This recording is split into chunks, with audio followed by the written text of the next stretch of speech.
আমরা অবস্থান নিয়েছি পুরাতন স্টেশনে। তারপরে হঠাৎ করে তারা আতর্কিত হামলা করে আমাদের উপর পাটকেল নিক্ষেপ করে।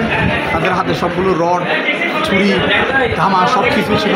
তারা কোনো সাধারণ শিক্ষার্থী নয়, তারা সাধারণ শিক্ষার্থীর নামে জামাত শিবিরের এজেন্ট বাস্তবায়ন করে আমাদের উপর হামলা করে। এই হামলায় আমি সহ আমার আরও অনেক সহকর্মী খুবই আহত হয়েছে। আমি দীর্ঘদিন ধরে ছাত্র রাজনীতির সাথে জড়িত। আচ্ছা, যাই হোক, ফ্যাক্ট তো এটা না। প্রথমত আজকে 1টা বাজে অবস্থান করার কথা, 11টায় কেন করলেন? না, আমাদের প্রথমে 1টা বাজে দেওয়ার পরেও পরবর্তীতে আমাদের দলীয় সিদ্ধান্তে আমাদের নগর ছাত্রলীগের ওই সভাপতি সাধারণ সম্পাদকের নির্দেশক্রমে আবার আমাদের সময়সূচি পরিবর্তন হয় এবং পরবর্তীতে সেটা। আওয়ামী লীগ তো আসে না, আওয়ামী লীগ তো একটাই আসবে। আপনারা ছাত্রলীগ কেন কত তাড়াতাড়ি গেলেন? সেটা আমাদের ওই যারা উপর মহলে একটা ভুল ছিল কিনা এটা সেটা তারা বলতে পারবে, সেটা আমি বলতে পারবো না।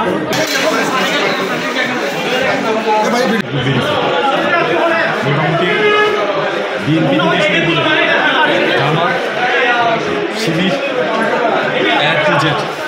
সাধারণ শিক্ষার্থীদের ওদেরকে পুরাই জিম্মি করছে।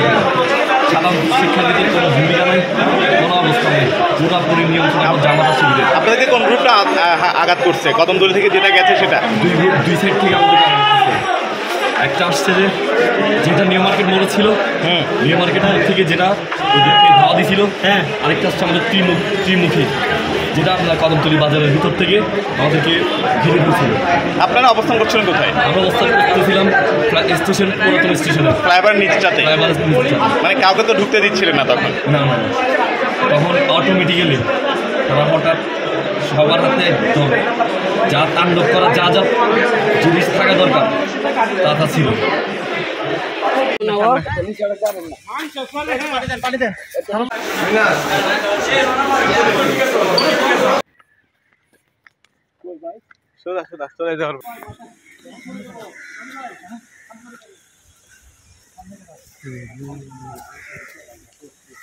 পড়বেন না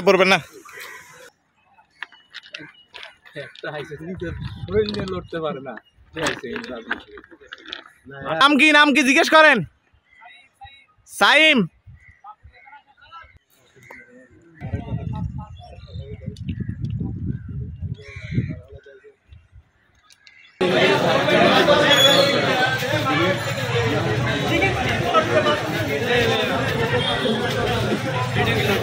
সমস্যা নাই তো, আপনি আনেন না, আপনি টিকিট আর ভিডিও করেন না ভাই, একটু পর আপনি